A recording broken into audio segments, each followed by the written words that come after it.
Yeah, Ray J basically said he done came out and finally spoke against the Diddy Cassie situation, man. He done came out and spoke against it. Sometimes it take a lot of folk a long time to speak out against something. Even though they know right from wrong, they know they wouldn't want, nobody doing their sister or mother like that. You know, it take people a long time. So Ray J was recently on Club Shay Shay with Shannon Sharpe. And hey, he avoided a lot of questions, you know what I mean? He avoided some questions, excuse me, and deflected some questions like about the Kardashians and the tape, the infamous tape. And he put out some real facts. He said, man, when he was young and he was doing all that, he was young, he was in his 20s. Now he's 43 years old. He said, I got kids. I got a 4-year-old and a 2-year-old, or whatever he said. He said, now, man, I don't think that tape was, such a good idea. It was probably one of my worst decisions, and that's without me getting into the details. So that was wise, that's growth. That's that growth sometimes CW be talking about, man. Because it seems like we're the only culture, right? Culture. And when I say culture, I'm talking about African Americans. I'm talking about Black Americans. I mean, whether you take the African on, add it on, we go through phases. But we're the only culture, man, that it seems we don't believe in growth. That's the mirror that CW, that's the mirror that Charleston White holds up to you, When you're saying, I'm going to slide on them and I'm going to slide on my enemies. And then, I ran down and I was busting a shot at somebody's mother and so forth and so on. All he does, man, and it's true now that I pay attention, I had to watch for a longer time. He takes the stuff that y'all would say in a song, because you got a beat to it. He just regurgitates it without a beat. He freestyling acapella. He's saying the same hateful stuff that y'all say. He doing it acapella. And y'all vilify him for that, And I used to too. I wasn't no vilifying. I just didn't understand. I'm like, how can they heal without a preacher? How can he preach unless he be sent? I knew he was getting some attention.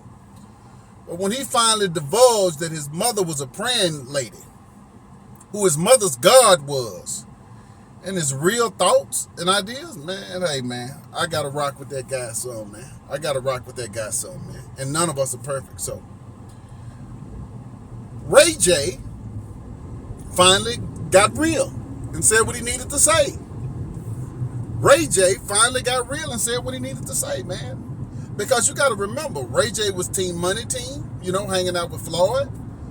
Ray J, that's Brandy's brother. He's been famous since he was a kid for the most part, since about 11 years old, 12 years old.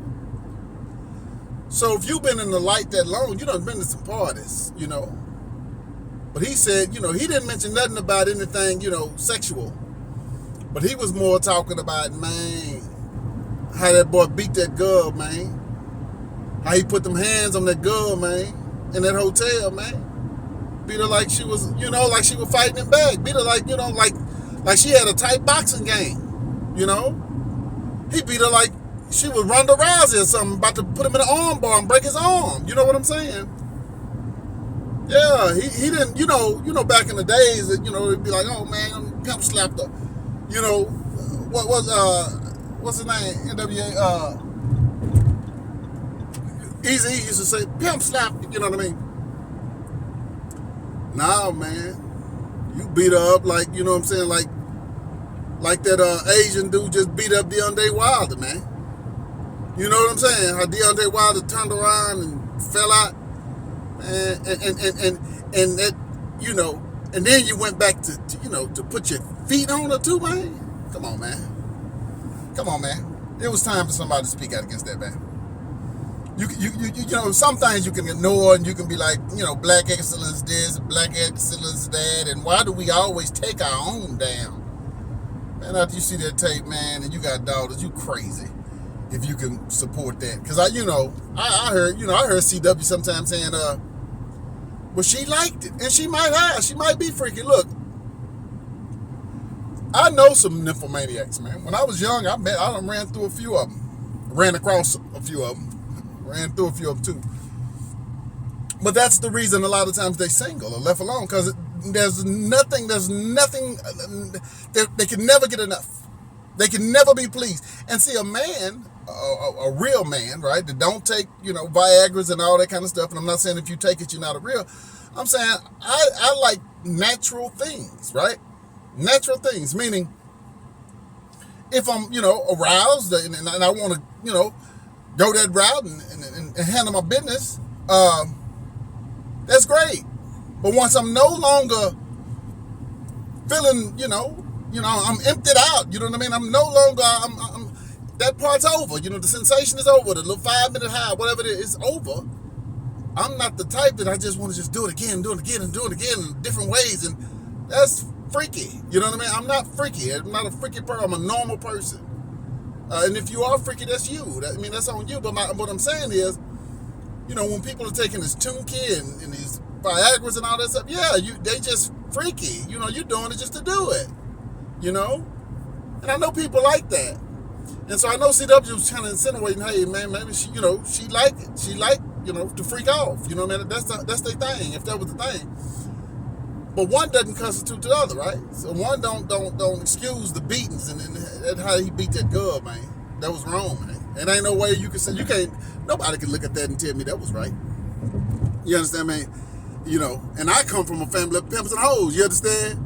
I done seen some whippings, you understand? So I can't say like Ray J, I can't say what Ray J say, because I come from pimps and hoes, and I've shared that, that's my background, man. But but all in all, man, really good interview, man. Good interview. Again, I thought Ray J was a little dodgy. He dodged some things. He deflected, but a lot of growth and maturity, man. I'm gonna tell you who else had a really good interview with Shannon Sharpe, and that's Kale.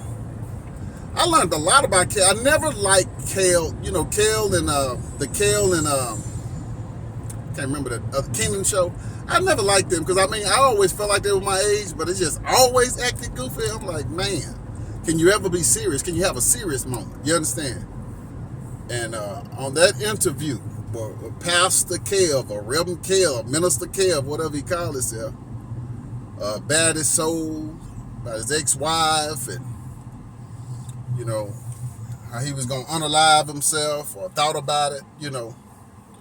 That was that was intriguing to me. But you know me, man, I'm Pastor Dre, living testimony. I'm always looking for true stories, even when I curate videos. I'm trying to extract something out of them that's heartfelt, meaningful, or that's controversial, right? That's what I'm trying to do, and that's who I am.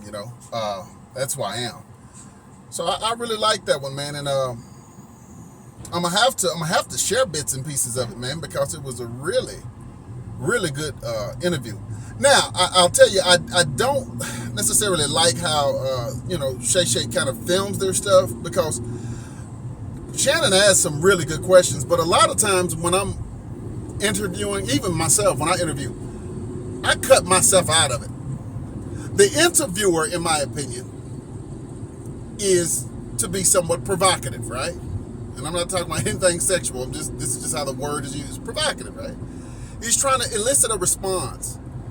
Sometimes you can get people that are too cool, don't want to give you a response, or people that are facing jail charges, don't want to talk about things, but you're trying to invoke an emotion, get them to open up, get them to cry, get them to whatever, so that people can see who they really are, right? Because everybody has a facade. Or like CW said, everybody playing, right? Ain't nobody filming themselves when they arguing with their wife, unless that's the day that, they go into the penitentiary, but ain't nobody filming that stuff. So on these interviews, people have rehearsed what they want to say. Even when people interview with me, I know they want to talk about their brand.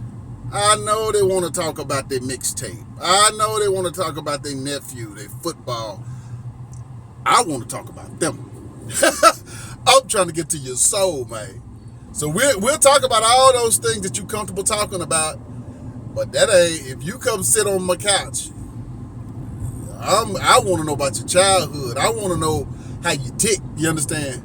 That's what we talking about. That's what we talking about. We're not talking about how many rings you had and all that, because I can talk about that with people all day, But I'm going to tell you something about money and things. They come and they go. Ray J said something else that was interesting. He said, man, I think he has the Dame Dash approach. He said, I try not to keep no money in my account. In other words, and see, people got to go into detail when they say this crazy stuff, because some folks will take it at face value. I'm sure that he has securities and stocks and, you know what I mean? He has some money that's making money for him. You know what I'm saying? Like, if he was just 0-0, that means he couldn't do nothing. So, yeah, he has things making him money. But what he's trying to say is what David Kiyosaki said. He's trying to say savers are losers. He's saying, I keep my money working for me. I make my money work. I make that thing jump. You know what I mean? What Kevin Gates say, jumping out the pot. He has his money working for him, because we all know if you don't come across a little patch, or if you don't got an IRS check, or if you don't got a severance check, I done got a couple of $30,000 checks, you know what I mean, at one time, If you don't invest that money or make it do something, that money just go. There's gonna always be a bill. There's gonna always be somebody that need help. Yeah, I'm kind-hearted. There's gonna always be somebody that need help. There's gonna always be something to break down. It's just gonna eat away, man. So he's saying he flips his money, kind of like Dame Dash, the whole Dame Dash philosophy, and that's a Robert Kiyosaki philosophy. I'm steady trying to get over. What are you doing? It's a Robert Kiyosaki philosophy. So I just thought that was interesting, but I just think that when you say things like that, you got to be responsible, because you'll have a broke person. I'm telling you, when I say broke, I don't mean it in a derogatory manner, but you'll have a broke person, that may not have had a bunch of opportunities, that may never touch, more than a $2,000 check, a $1,000 check, $500 check. And in their mind, they hear you, and now I'm just gonna blow everything. No, he's not talking about blowing. He's talking about investing. And these days, really, nobody has an excuse, to be completely honest with you. I mean, inflation is high. What the government got going. Inflation is high. The dollar, sucks right now. So that's your excuse. But I'm saying there are platforms that you can do a little stock investing, man. With you can invest in portions instead of buying the whole thing, with $1, with $5. And if some of you guys buy these scratch offs and these lottery tickets, then why not make this investment? I'm gonna tell you something. I made an investment, small investment, and you can just look at it like this. I'm gonna give you two examples of a couple of plays that I did, and I made some good money, and I didn't even invest much money, and I kicked myself when I did. I bought American Airlines at $3 as a penny stock. When they restructured, it went back to $50 a share. So what you do is you gap that, right? Think about the capital gain. So you gap that and say, okay, let's say I bought 100 shares, right? 100 shares at $3. So it cost me what, right? Cost me $300, right? Now, it cost me $300, but when it went to $50 a share, what did I make? You see what I'm saying?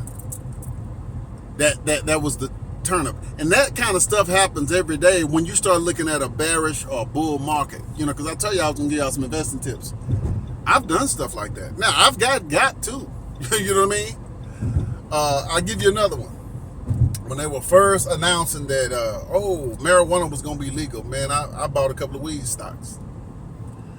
And I got this one. It was called something like LAT. It was like LAT was the stock ticker, something like that. But it was supposed to be Latin Foods or something. I don't know.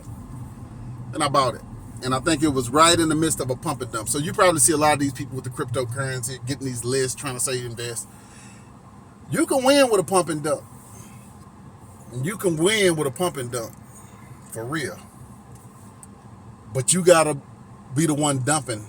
So that weed stock sat dormant for about a month. Wasn't doing nothing, It would come up a little bit, go down, come up a little bit. Man, I think I had 1,000 shares. And I bought them at Bought them at like 5 cents or something like that. It was really low. And man, that thing went up one day, and my account $4,000. You know what I mean? It was up, and the long game in me, instead of playing the short game, the long game, he said, you know, I was talking to one of my partners, you know, say OG man, he was like, man, V, let's stay. Don't even, you know, don't stay. You know what I mean? Don't sell. I stayed, and that I watched that drop from 4 to 3 to 2. He's like, no, you know what I'm saying? It's gonna go back up. Just sit on it for a day.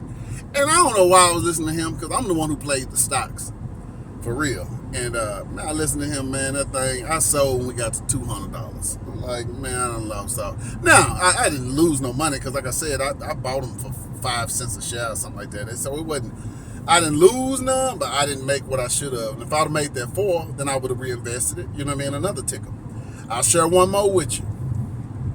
I bought into Pfizer. Yep. Right when they started talking about these shots, I found what the ticker was. I bought into Pfizer. I put like, I want to say $5,000 in the Pfizer, something like that. And you know, the Pfizer stock was like, I want to say $8 a share. When they did the mandate, that thing jumped up in one day, and it was like $100 per share. I ate like a summer gun off that. So, you know, I mean, those are the things. Because what I hear from black folks, or when I watch TikTok, and it pisses me off. I'm being completely honest with you, and I don't know how I'm gonna chop this video to make it all make sense. But when people are like, stop doing this, do that, you know what I mean? And they don't even tell you what it is, and everybody want to sell you a damn ebook. And I don't think none of it gets to the subject. Like, I'm still trying to figure out, are really people making money off TikTok, or is it all bullshit? Because I've been having more than 75,000 followers for a year and a half. You know what most money I done made off TikTok? Because they even changed the original creator program. I was eating off that one, then they put me in this other and got rid of the other. Man, the most I made, and I'm talking about, I've had a couple of videos do $1 million, is about $220. I done made way more on YouTube and Facebook than I made on TikTok. So now everybody talking about, oh, be an affiliate. Yeah, I'm trying to do affiliate stuff. Them people don't only sent me like one damn sample. You know what I mean? So I don't know, man. You know, I take stuff at face value, but the reason I'm breaking this down, it was a good Ray J interview, but I'm breaking this down because, you know, sometimes people want to know how. And how I used to trade is with Ameritrade, right? Because all you got to do is you get your account, you link it to your bank account, you got to put some money in it, and you can start trading with as low as $10, $5, $20, $30. I mean, I taught my son when he was just a teenager. You know what I mean? Now, Ameritrade is now Charles Schwab, so I haven't traded in a bit. But my last really good trade is, I bought... I listened to Reddit, which I don't even be on Reddit like that, but, you know, I had a couple of $100 to play with, and I bought GameStop, and I bought AMC, the movies. And that's when they were a penny stock, you know what I mean? Over the counter. When we say penny stock, it's over the counter, so, you know, it's less than $10. So I didn't buy no whole bunch of shares, probably about 100 shares or something, or 50 shares, whatever I bought, right? And I won on that too. So, you know, you can win, man, if you know, you got to study the market, and if it's bullish or bearish, meaning is it, you know, is it going up or is it kind of going down, right? Because you can win either way.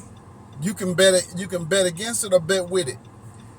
And I will tell you now, the one thing about Trump that I have to tell you the truth and admit, when Trump was in, I used to trade a lot more.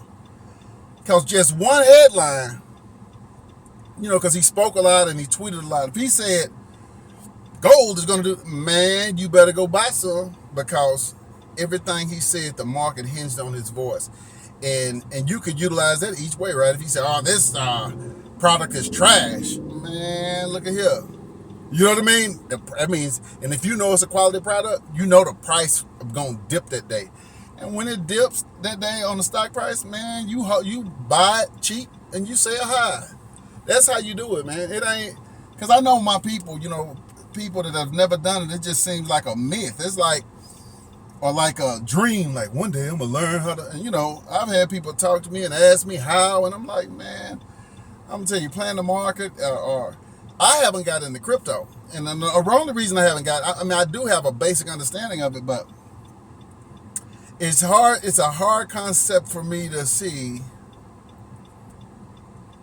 that people assign a value to a currency, and sometimes your money can just disappear. You understand? Because, you know, it's different people with their coin, with their type of Bitcoin that you're buying. And you saw that happen, and that guy in Canada took all that people money. So, you know, I'm always hesitant until, you know, the end, you know what I mean, near the end. So maybe if it makes more sense, man, or somebody can explain it to me more. But I want to win. But every time I talk to somebody, they're trying to run a scam. Like I had one dude hit me up on TikTok, talking about, yeah, he want to partner with me if he can trust me. But then I already knew what he was going to do. He was going to deposit some fake money into my Cash App and have me try to get into him, and then the checks was going to bounce, and man, they was going to try to put me in federal prison or something. I already know. You know what I mean? And now, none of this ain't happening. I was just trying to see the game. See what he, now, and I could tell he was a scammer because, and I'm going to show you the email. And the reason I know he was a scammer, and he traveled to Europe a lot like I do, but the reason I know he's a scammer is his approach. You know, he's never direct. You know what I mean? And I'm a sales guy, sales coach. I'm ran businesses. You know, just, you know, sometimes I'm like, when I'm talking to another sales guy, I'm like, man, okay, I understand the value proposition. I understand you're building value, benefits, features. Run it to me right, man. You know what I mean? Because I'm telling you, right now I'm focused on price, or right now I'm focused on quality, or right now I'm focused on, you know, whatever I'm trying to get. Run it to me right. Don't put me through the 7 steps. Don't put me through the 6 steps. I ain't got time. I don't have time for you to ask me all of these fact-finding questions. Man, run it to me. You got the product. Does it do this? Does it do that? And if you can't answer, I'll walk away. See, some people will go ahead and give in. Because I'm the type of person, man, I only want to buy when I want to buy. You can't sell me shit. I'm a sales guy. I've been selling since I was a kid. You can't sell me shit, though. You can only sell me if I want to buy, meaning I was already anticipating. I needed that. You know what I mean? I was already thinking of that. Or my wife already told me, hey, we need that. And so then I'm just trying to say, okay, which one is the best one? So my intent is already to buy. So all you can do is tell me about the benefits and the features, which I call the benefeatures, then I might purchase from you. But no, just trying to run me through, man. And I'm telling you this. I'm telling you, I was already inquiring about this, and now you trying to run me through the whole 7-step, man. Look here, you'll lose out on me so fast. It's a lot of salespeople that made a lot of sales on me by just listening to what I'm saying. I'm telling you what I want, and I'm telling you how I want it. It's like going to a restaurant, and you're saying, you know, I want a steak. You know what I'm saying? I want it medium rare. And a person still running you through the thing. I'm telling you what I want. Now, the next thing I may ask is, what do you recommend? The tomahawk, you know? Do you recommend a T-bone? Do you recommend a porterhouse? You know what I mean? That's what I'm trying to figure out. But no, I ain't just trying to have you sell just so you can, you know, salespeople like sometimes you like to hear themselves talk. But con men are the same way. And a con person, the only way a con works on you guys is if it's they try to exploit a flaw in your character.